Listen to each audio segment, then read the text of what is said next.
Olá, Andréa Ferreira aqui e hoje eu quero falar de algo que quase ninguém gosta de admitir. Não tem vitória sem ocultação de renúncia.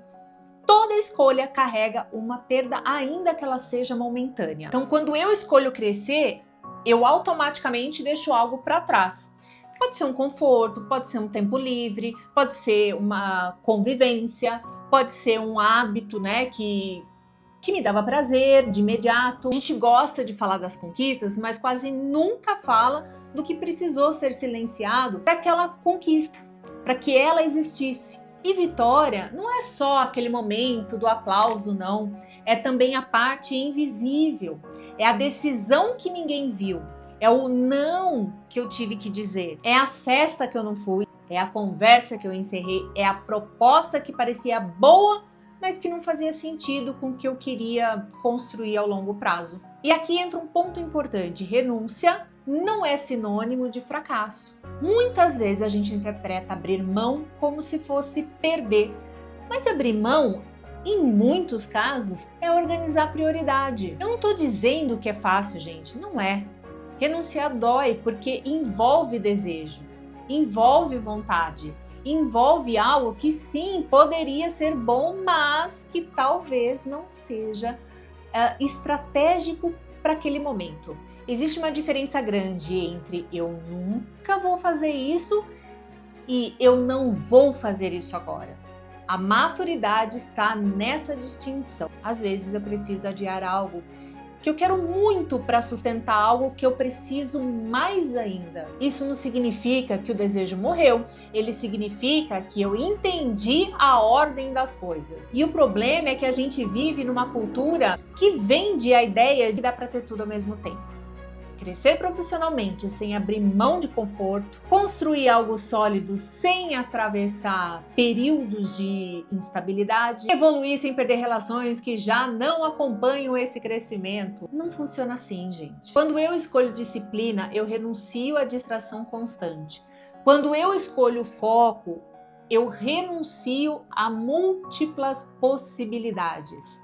Quando eu escolho aprofundamento, eu renuncio à superficialidade, que é mais leve e menos exigente. E muitas vezes a renúncia mais difícil não é a externa, é a interna.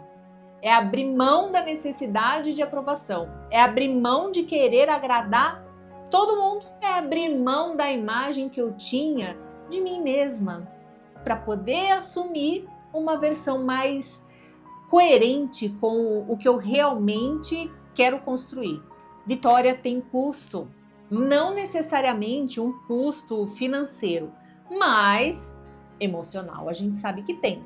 Emocional, psicológico, relacional. E quem não aceita pagar esse preço geralmente vive frustrado, esperando resultados de um nível de comprometimento que nunca assumiu de verdade. Eu também acredito que toda renúncia, ela precisa ter consciência.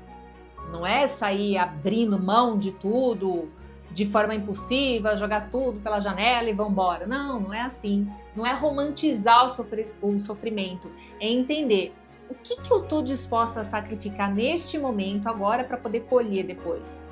Porque a vida é feita de ciclos. O que eu renuncio hoje pode ser retomado amanhã, em outra fase, com outra estrutura, com outra maturidade. E tem coisa que eu deixo para trás porque já não combina mais comigo. E tem coisas que eu deixo para depois porque eu sei que se eu insistir nelas agora, eu vou comprometer algo maior. E não, nem todas as vitórias são visíveis. Às vezes a vitória é interna, é conseguir sustentar uma decisão difícil, é aguentar o desconforto de não ser compreendida. É manter o foco quando tudo ao seu redor parece mais fácil. Se eu quero um resultado diferente, eu preciso aceitar escolhas diferentes. E escolhas diferentes sempre vão excluir alguma coisa. Não existe crescimento sem corte. Não existe construção sem deixar entulho para trás. Talvez o ponto mais honesto seja esse. Renúncia não é punição, é posicionamento. É dizer para si mesma o que realmente importa. E toda vez que eu assumo isso com clareza, eu paro de me sentir vítima das circunstâncias e começo a me sentir responsável pelas minhas decisões. Vitória não é sorte, é consequência. E consequência nasce de escolha. Então, escolha nasce de prioridade. E prioridade, quase sempre, exige renúncia. Essa é a parte que ninguém posta, mas é a parte que sustenta tudo. Que você tenha um feriado maravilhoso e um beijo no seu coração.